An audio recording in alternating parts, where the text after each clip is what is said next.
Здравствуйте, Олег Алексеевич. Добрый день.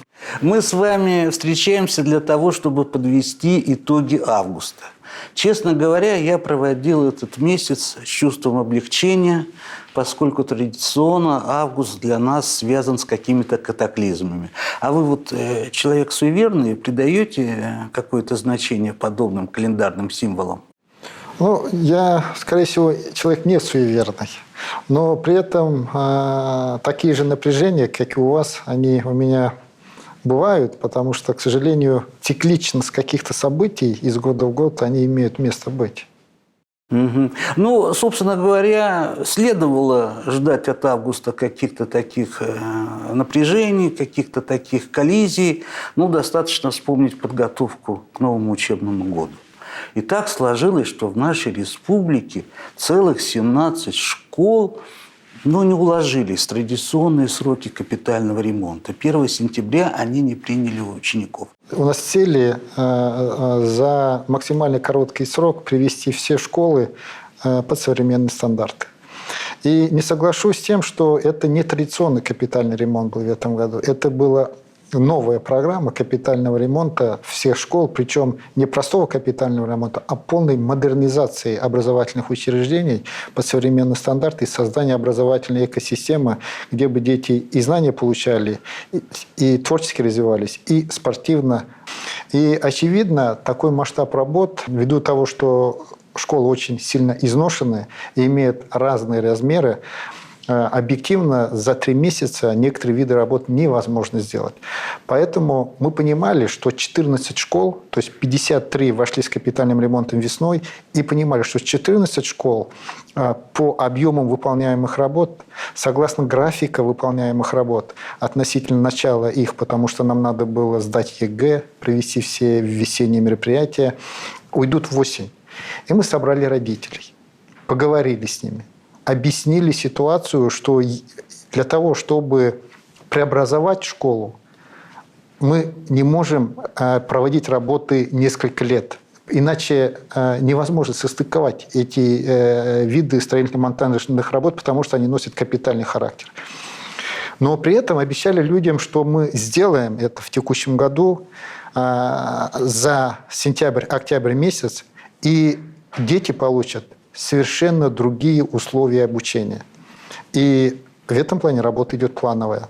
Из графика у нас выпили 3 школы из 53. И согласитесь, из такого масштаба 3 школы – это не так много. Ну и вот эти 3 случая, там есть причины и объективные, и субъективные. Объективные – это традиционное качество проектно-сметной документации. Субъективно где-то, скажем так, нерасторопные действия ответственных людей, которые могли бы быстрее действовать вот в эти критические моменты. Но в целом ситуация находится под контролем, и также обучение детей организовано на сегодняшний день. Они обучаются либо в соседних школах, либо на дистанционном образовании. По-моему, 1 или 2 школы у нас находятся на каникулах, потому что срок запуска школы буквально до 10 сентября, поэтому в целом программа обучения позволяет неделю представить или удлинить на неделю каникулы и начать учебный процесс уже в нормальных условиях.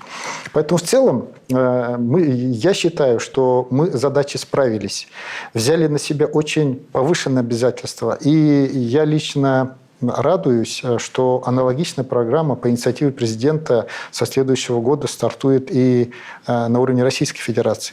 И мы получим существенную поддержку. Естественно, мы уже учтем много нюансов и будем работать более содержательно, более целенаправленно. Ну вот те дети, которые ходят на учебу в другие школы, там какие-то приспособленные помещения, они обеспечены горячим питанием. Вы, кстати, и указ ведь подписали о том, чтобы дети из малоимущих семей получали бесплатное питание. Вот в этой части все учтено? Конечно, несомненно. Значит, все те категории детей, которые должны получать бесплатное горячее питание, они будут его получать в соответствии с теми стандартами, которые установлены законодательством.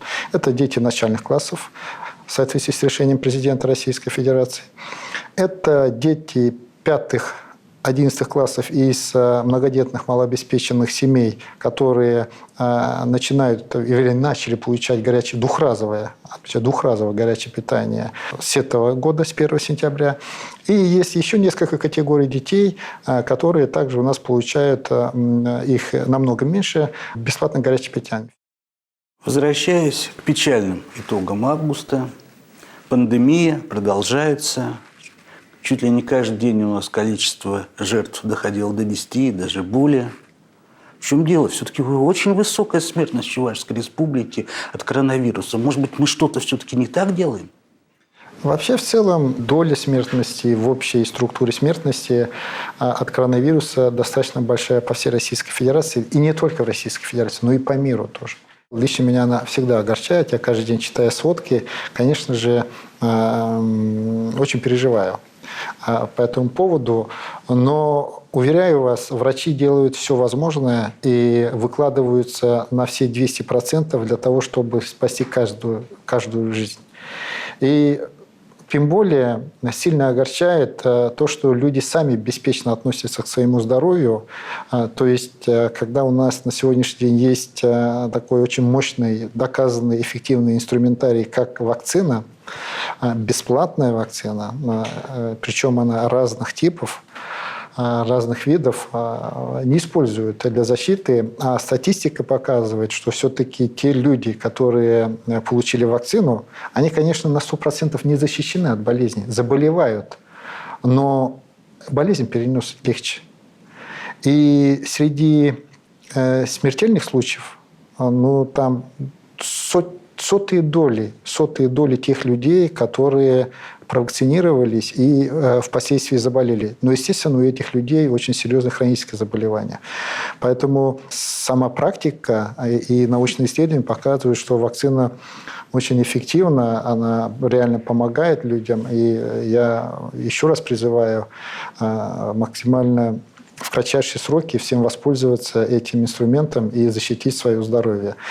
Но я хочу обратить ваше внимание, еще в прошлом году, когда болезнь еще только-только развивалась, мы в ходе анализа заметили, что те люди, которые тяжело переболевают этой болезнью, затем уходят из жизни.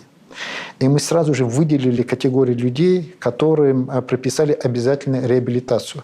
Если в прошлом году программу реабилитации в Чувашской республике прошло 1100 человек, то в этом году число реабилитировавшихся у нас более 4000 человек за вот этот период. Ну и, конечно же, решение президента, опять же, выделить дополнительные средства на диспансеризацию и дополнительную реабилитацию всех переболевших, нам, опять же, в этом деле помощь. Поэтому делаем максимально возможное для того, чтобы поддержать и оказать медицинскую помощь каждому в нужном количестве, в нужное время. И будем в этом направлении усиливаться и делать все возможное для того, чтобы люди получили помощь, ну и, конечно же, были защищены. В августе стартовала избирательная кампания, а у выборов и вакцинации есть одно общее. И тому, и другому значительная часть людей не очень доверяет. И в то же время все понимают, что альтернативы нет. Это единственный шанс что-то изменить и не отдаться воле судьбы. В начале избирательной кампании вы обратились к ее участникам, попросили вести предвыборную борьбу максимально честно, открыто, прозрачно. Вас услышали? И вдогонку, вот вы пообещали внимательно знакомиться с программами кандидатов, чтобы подчеркнуть что-то полезное, использовать в работе. Вот что-то удалось найти? И вопрос под текстом, потому что я смотрел теледебаты и, честно говоря, в трансе нахожусь от некоторых высказываний. На мой взгляд, я не знаю, это связано ли с моим обращением к партиям, либо просто у нас культура избирательного процесса повышается. В этом году грязи намного меньше грязи и так называемых черных технологий. Но при этом были определенные скандалы, есть попытки определенным образом напрячь ситуации на отдельных территориях. Вот сейчас, мне кажется, мы находимся на пике, когда кандидаты, входя в противоборство друг с другом, пытаются снять с избирательной кампании друг друга. И я считаю, что это нормально. Наверное, совсем исключить какие-то сложности, наверное, трудно. Хотя, когда я обращался, все партии согласились, что цели у нас у всех одинаковые. Что все мы хотим, чтобы у нас строились дороги, чтобы у нас развивалась экономика. Но при этом очевидно, что пути достижения этих целей, возможно, видятся разным людям по-разному. И это тоже нормально. Это как раз как бы называется конкуренция. И, наверное, самый эффективный путь где-то посередине или в соединении всех этих вариантов. Ровно для этого и говорил, и делаю, изучаю программы всех партий, стараюсь отслеживать и теледебаты, и различного рода выступления отдельных кандидатов, и намерен очень тесно взаимодействовать с новым составом Госсовета и депутатов Государственной Думы, и членов Совета Федерации, или там сенаторов, теперь они называются, Российской Федерации, для того, чтобы максимально использовать все возможности развития Чувашии и продвинуть интересы Чувашии на максимально широкие границы, и как в Российской Федерации, так и на внешние рынки. Попробую повернуть в личную плоскость. Вот, на мой взгляд, вы находитесь в достаточно сложном политическом положении, поскольку вы остаетесь членом партии «Справедливая Россия», входите в руководящие органы этой партии. При этом вас активно поддержала «Единая Россия» на выборах главы республики. Сейчас всячески демонстрирует готовность к сотрудничеству. Ну, наверняка же к вам и с той, и с этой стороны обращаются. Олег Алексеевич, дорогой, давайте, помогите нам на выборах. Разрешите использовать совместное фото, еще что-нибудь. Вот вы как-то определились в этой ситуации? Да, определился. Конечно, я работаю в интересах Чувашской Республики и для того, чтобы обеспечить развитие. И должность главы Чувашской Республики ровно такую ответственность на меня налагает. При этом, естественно, я чуваш по национальности, христианин по вероисповеданию, член партии «Справедливая Россия» по политической принадлежности. Это нормальное качество любого человека, но когда мы говорим об ответственности и об обязанностях главы региона, конечно же, эти составляющие уходят на второй, на третий и другие планы, потому что здесь стоит задача развития всего региона и большего количества людей. Ну, а эти две партии, «Единая Россия» и «Справедливая Россия», на мой взгляд, этот избирательный цикл в Чувашской Республике продемонстрировали наиболее масштабный, демократичный подход к организации избирательной кампании. Если «Единая Россия» провела праймерис традиционные, то «Справедливая Россия» использовала свой проект «Человек важнее системы», по-моему. Да? И тем самым смогли привлечь очень интересных, ярких людей, которые являются успешными бизнесменами. И вот среди них я слышу очень часто интересные предложения по реализации тех или иных проектов или тех или иных направлений жизнедеятельности. И поэтому, ввиду того, что любое дело делают конкретные люди, которые не просто успешные, а люди, которые способны нести ответственность, разделять эту ответственность, объединяться и где-то сместить свои личные амбиции для достижения больших задач. Вот это, мне кажется, самое главное. И то, что эти две партии, они смогли объединить таких людей в большем количестве, в долевом выражении, меня очень радует. И радует ровно из-за того, что вы говорили, потому что эти две партии меня поддерживали в прошлом году, когда я шел на выборы. И очевидно, среди них очень много людей, которых я знаю лично, отношусь с уважением к их деятельности и уверен, они будут максимально делать все возможное для развития Чувашии. Как известно, в депутаты баллотируются два вице-премьера вашего правительства. Это Алла Леонидовна Салаева и Сергей Геннадьевич Артамонов. Очевидно, они люди команды, они наверняка к вам приходили предварительно, согласовывали свои вот эти вот намерения. Возможно, товарищи по партии как-то ревниво относятся к тому, что вы их поддерживаете. А я так понимаю, что вы уже рассматриваете контуры расширенного правительства Чувашии, о котором заявляли совсем недавно. Да, конечно. Ну, вы совершенно правы. Два вице-премьера не могут быть не членами команды. Это, естественно, члены команды правительства Чувашской Республики. И, очевидно, свои такие шаги, которые могут кардинально поменять их жизнь, они, конечно же, согласовывали со мной. И я думаю, что оба этих вице-премьера, они очень профессиональные люди, люди, которые доказали своим отношением, результатами своей деятельности, что они способны решать очень большие и важные задачи, способны объединить людей для решения этих задач. И имея опыт работы депутатом Госдумы, хочу сказать, что они однозначно, что один, что другой, могут быть очень эффективными представителями Чувашской Республики в Государственной Думе. Ровно поэтому отчасти, может быть, я и делал то, что выше говорил, продвигал их интересы и был согласен, чтобы они двигались в этом направлении, потому что формат расширенного правительства, о котором вы сейчас упомянули, и о котором все чаще и чаще я говорю на различных площадках, предполагает очень тесное взаимодействие депутатов и Государственного совета, и Государственной Думы, и членов Совета Федерации, и членов правительства по выявлению проблемных вопросов, по выявлению возможностей, потенциальных возможностей Чувашской Республики, облачение их в проекты, причем проекты таким образом, чтобы они изначально были уже сформированы с учетом возможностей на федеральном уровне по те или иные инструменты, ну и, конечно же, затем активное продвижение этих проектов для того, чтобы использовать и федеральные, и международные ресурсы, а они у нас есть. Поэтому вот такая работа, естественно, она может быть даже более гармонична, более быстрее будет запущена, если члены правительства, уже понимая изнутри всю ситуацию, зная и понимая коммуникации, будут представлять Чувашскую Республику на федеральном уровне. Здесь никаких противоречий нет. А кроме того, я уже, когда говорил про себя, говорил, конечно же, они такие же люди, и они могут быть также членами любой партии и соответствующим образом относиться к жизни по-разному. Но для решения общих задач мы объединяем наши усилия. Август был жарким месяцем во всех смыслах этого слова.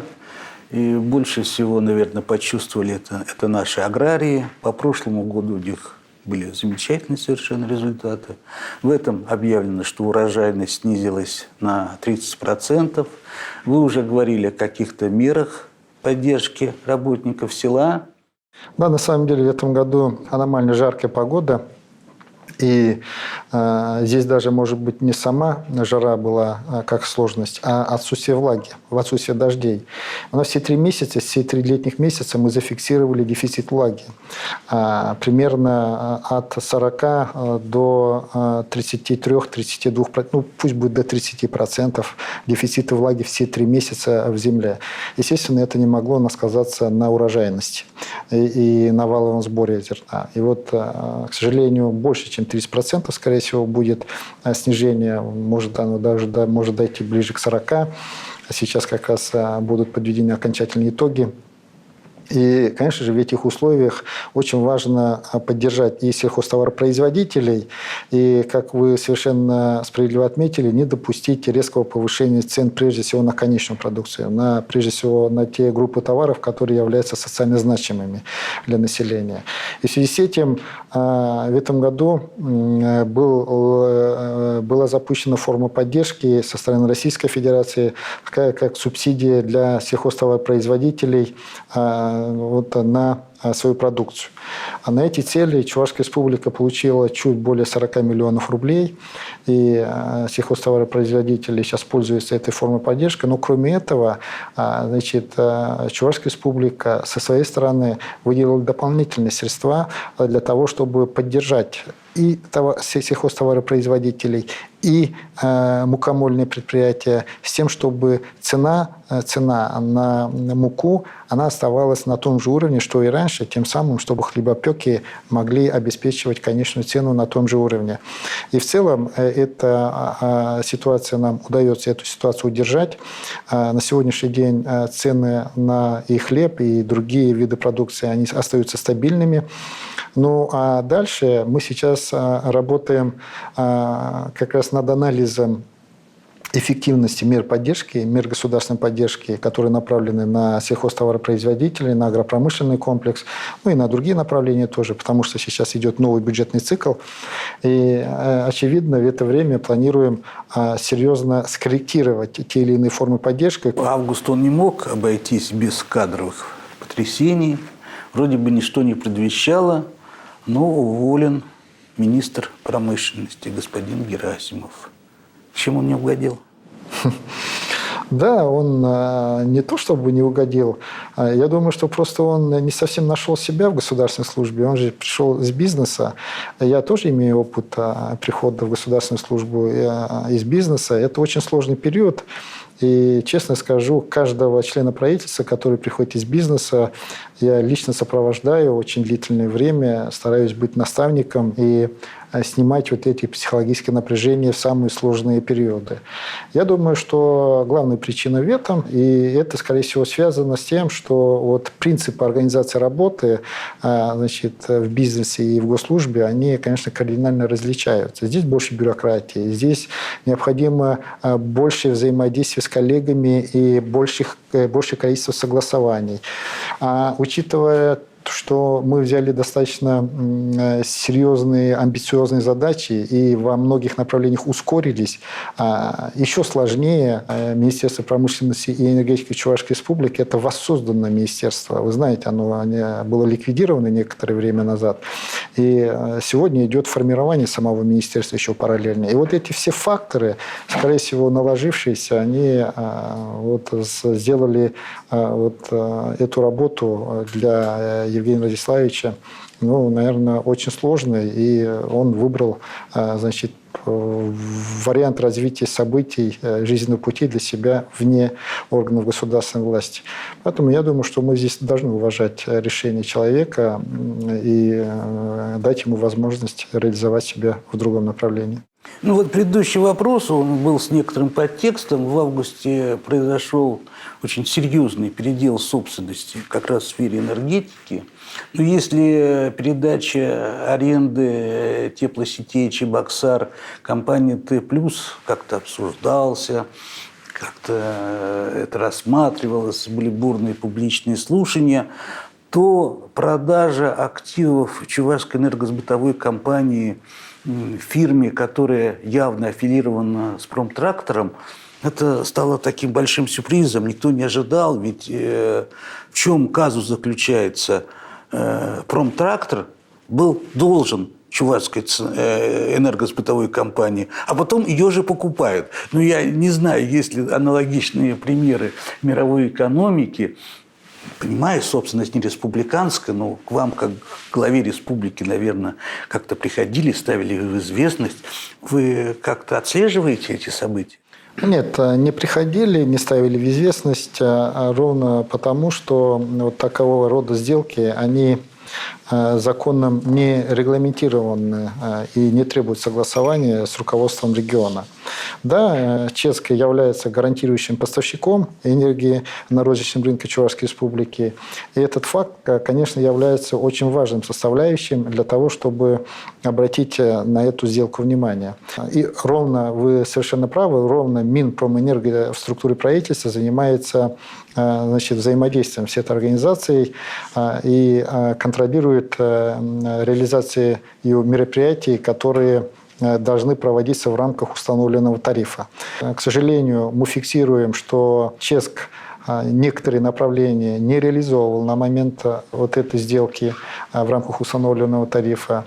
И когда нам стало известно о предстоящей сделке, а нам чуть-чуть раньше стало известно, чем это вышло в публичное пространство, мы, конечно же, тут же обратились и к руководству Русгидро, и к будущим собственникам. Но для справедливости и ради, для чистоты, юридической чистоты, надо отметить, что, конечно же, это купил не Промтрактор. И даже не аффилированная структура, а структура,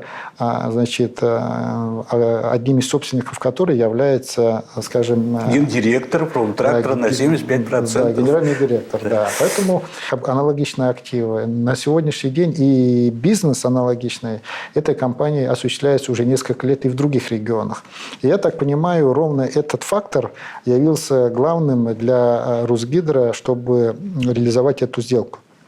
И в связи с этим, конечно же, мы и с Русгидро, и с будущими собственниками проговорили ситуацию, обозначили, что ввиду того, что организация является гарантирующим поставщиком, и в рамках тарифообразования мы контролируем деятельность и отдельные направления реализации, в частности, 522 закона Российской Федерации по развитию интеллектуальной системы энергоучета, то в целом получили полное заверение и согласование стратегии развития этой организации в ближайшее время, которая будет направлена на то, чтобы обеспечивать и стабильность на рынке энергоресурсов, а самое главное – реализации вот очень важных направлений, о которых я говорил в рамках 522 закона.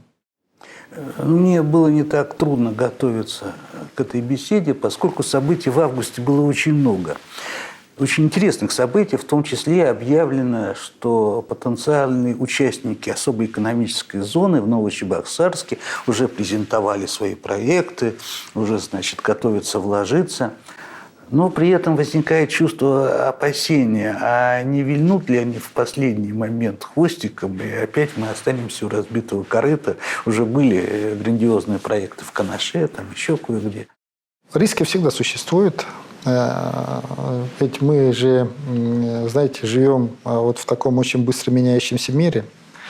И, кроме того, есть традиционные подходы, и они даже не подходы, а законы, наверное, мироздания, которые передаются отдельными словами песен. Есть только миг в этом мире бушующем, что в один миг все может поменяться, и ситуация может развернуться кардинально.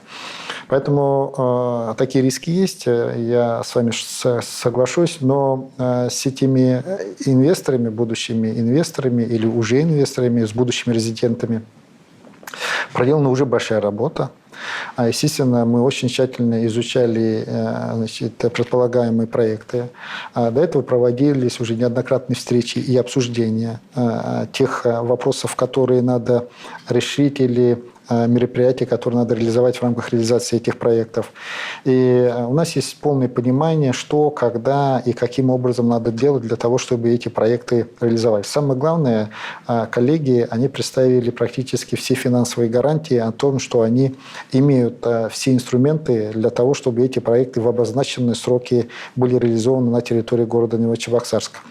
И, очевидно, теперь наша задача в кратчайшие сроки получить статус особой экономической зоны на территории города Новочебоксарска, тем самым выполнить перед будущими резидентами, инвесторами, в том числе свои обязательства, что им соответствующую площадку и с конкретными условиями мы предоставили. Ну а дальше мы будем делать все, чтобы эти проекты были воплощены в жизнь и в те сроки реализовались. Хочу вам доложить или проинформировать, это только маленькая часть проектов, которые предполагается к реализации в городе Новочебоксарске.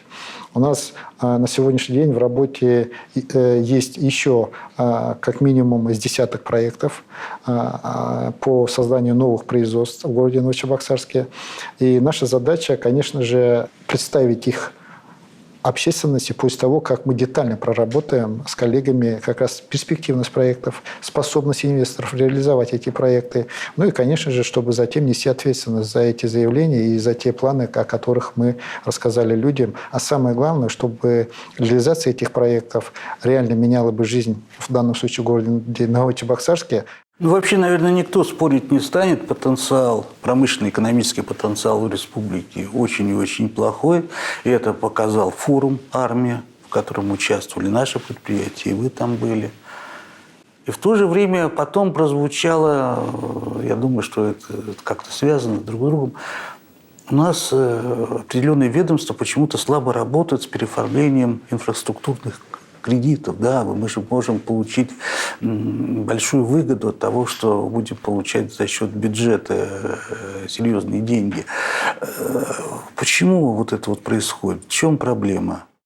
Я такого не слышал, что какие-то ведомства у нас плохо работают по оформлению инфраструктурных кредитов. Наоборот, мы работаем по этому направлению очень планово. очень планово. И на сегодняшний день, согласно решениям президента, выделено 500 миллиардов рублей на инфраструктурные кредиты, которые направлены на создание новых добавочных проектов и производств. И вот в рамках этих 500 миллиардов рублей в Чувашской Республике на сегодняшний день установлен, наверное, так будет сказано, лимит чуть более 3 миллиардов 700 миллионов рублей.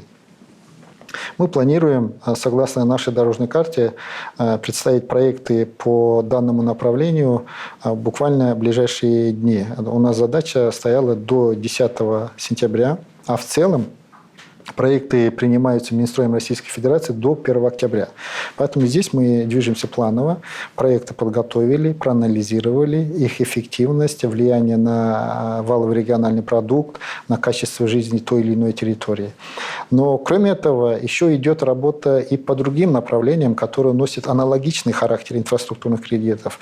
Еще 150 миллиардов рублей уже выделены. Вот в ближайшие дни будут окончательно утверждены правила для реализации даже по более привлекательным условиям кредитов через фонд реформированной ЖКХ. Это уже для обновления изношенных значит, инфраструктур, теплоснабжения, водоснабжения, водоотведения. И это должно делаться за счет как раз в рамках того тарифа, который есть. То есть за счет модернизации получаем экономию, и в течение 30 лет гасим эти кредиты уже за счет экономии от тарифа. Здесь мы тоже готовы, и мы здесь планируем как раз за счет этих денег обеспечить в качестве источника реконструкцию сетей в городе Шумиле и в городе Алатырь, в малых городах прежде всего, и запустить программу строительства очистных сооружений, потому что мы понимаем, кроме экологии, очистные – это и экономика, возможность развития экономики. Следующее направление, которое тоже анонсировано президентом, и 45 миллиардов уже зарезервировано, это новые программы переселения из ветхого аварийного жилья. Здесь тоже мы уже для себя посчитали, и мы понимаем, если мы напряжемся, мы уже в следующем году можем закончить действующую программу, а это является условием для входа в новую программу. Ну и задача, конечно же, у нас реализовать такую возможность и войти уже в следующем году в новую программу. А это, опять же, те же самые малые города: Козловка, Шумерля, Ядрин и Алатырь, это те города, которые имеют больше всего изношенных многоквартирных домов и могут воспользоваться формами этой поддержки. И еще у нас есть один резерв и возможность реализовать по аналогичным условиям большие проекты. Это те реструктурированные бюджетные кредиты, которые ранее были получены Чувашской Республикой до прошлого года. Это еще почти 4 миллиарда рублей. И вот в совокупности уже в следующем году, в случае удачного решения нами всех вопросов и всех согласований, мы за счет этих источников должны запустить проектов примерно на 8 миллиардов рублей. Это колоссальная сумма для Чувашской Республики.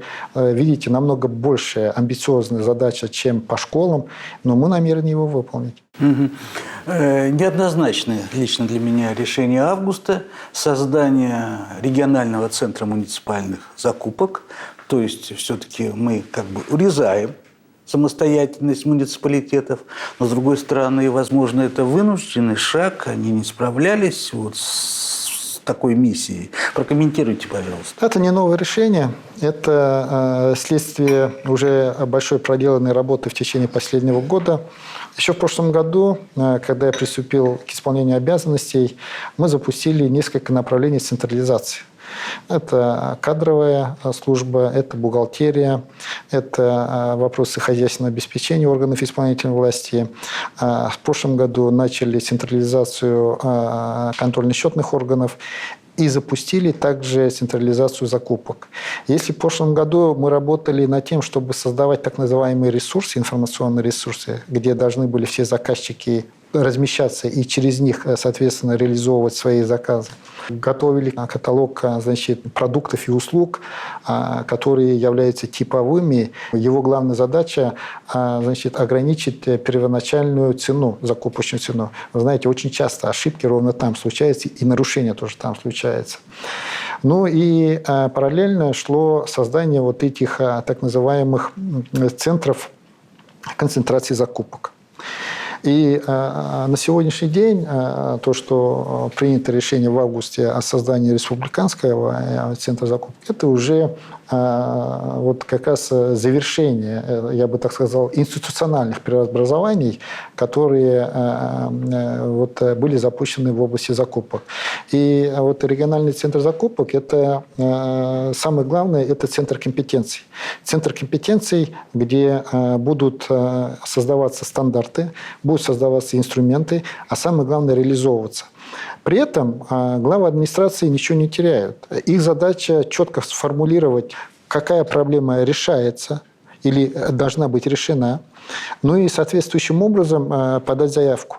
Если бюджетные ассигнования утверждены, дальше за счет единых технологий, допустим, по исчисленным, реализовываются проектные решения, за счет единых подходов по закупкам реализовываются соответствующие тендерные процедуры, ну и автоматически достигается конечная цель для той или иной территории. Поэтому здесь зато мы получаем выполнение каждым специалистом своей работы. Естественно, это будет больше экономии средств, но на самом деле порою, знаете, даже не вот такая эфемерная экономия средств важна, а сколько реализация тех планов качественно и в срок. Мы с вами знаем много примеров, когда выделялись огромные бюджетные средства, выполнялись работы, но объекта нет. Это самое страшное. И еще на одно событие августа невольно обратил внимание. Вы поддержали инициативу чувашского землячества в Ульяновске о установлении в этом городе памятного знака чувашскому алфавиту. Я очень надеюсь, что наши уважаемые земляки согласовали с городскими властями Ульяновска установку этого знака.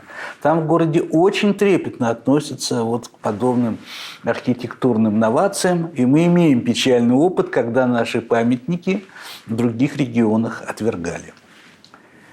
Я хотел бы спросить вот в каком ключе. Ну ладно, мы, так сказать, продвигаем свои архитектурные достижения в другие регионы. А у себя в Чебоксарах мы можем навести порядок? У нас же некоторые памятники непонятно откуда взялись, непонятно кому, и непонятно какими достоинствами они обладают. Вот какие-то обсуждения на эту тему есть? Ну, вы знаете, я бы, наверное, вот ваш вопрос все-таки чуть разделил на две составляющие, как минимум. Первая составляющая – наведение порядка по уже установленным памятникам. Это, наверное, более сложная задача. И к этому, наверное, подходить надо очень осторожно. Очевидно, что-то кому-то нравится, а что-то не нравится. И поэтому то, что уже существует, когда мы начинаем сносить, здесь мы можем нарваться на ненужные конфликты и ненужные обсуждения.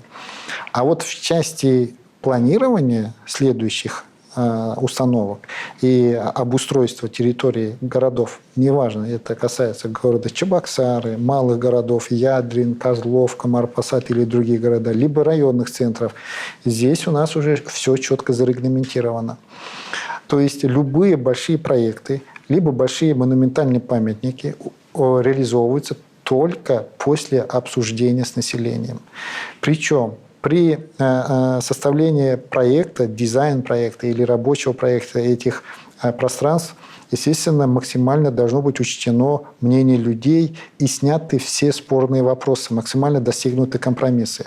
И такая практика на сегодняшний день, она уже реализовывается и дает свои эффекты, потому что люди, вовлекаясь в процесс создания этих пространств, а зачастую я рекомендую главам администрации, чтобы люди вовлекались и на стадии реализации этих проектов. Ну, допустим, там сделали основные дорожные, значит, фондоемкие работы, посадку цветов клумб, например, когда мы им купили сами цветы, оставить людям, чтобы они сами посадили и украсили, естественно, под руководством специалистов. Я думаю, что и по памятникам, по более знаковым примерно то же самое надо делать. Но есть есть здесь мы с вами и памятники должны разделить. Есть крупные памятники, а есть так называемые малые архитектурные формы. Вот тот памятник, о котором мы с вами речь ведем в Ульяновске, скорее всего, он промежуточный между памятниками и малыми архитектурными формами. Очевидно, малые архитектурные формы требуют, наверное, меньших согласований и чуть-чуть по-иному и регулируются градостроительным законодательством. Но, завершая ответ на ваш вопрос, хочу еще кое о чем рассказать. Мы на сегодняшний день ведем очень плотную работу с корпорацией Дом РФ по созданию так называемого мастер-плана агломерации города Чебоксары. Туда включается не только город Чебоксары, туда включается город Чебоксары, Новочебоксарск, Кугесия, ну и окрестности города Чебоксары. И этот мастер-план учитывает все те предложения, о которых говорили архитекторы в ходе встречи. Я не помню, вы участвовали в них или нет, это в прошлом году была встреча. И наша задача заложить концепцию развития города, и не только самого города, но и близлежащих территорий к городу, где какие застройки, каким образом могут и должны развиваться для того, чтобы реализовать максимально градостроительный потенциал этой территории, ну и плюс организовать, конечно же, нормальное функционирование и городской инфраструктуры, и обеспечить качество жизни населения на этой территории. Эту работу мы планируем завершить уже в следующем году, и, очевидно, этот документ уже будет нормативным и обязательным для того, чтобы в дальнейшем реализовывать те или иные проекты. И там, конечно же, вот если мы говорим территории, конечно, до памятников они не будут определены, но территория будет определена, а развитие самой территории будет уже обсуждаться по тому принципу, о котором я уже выше рассказывал.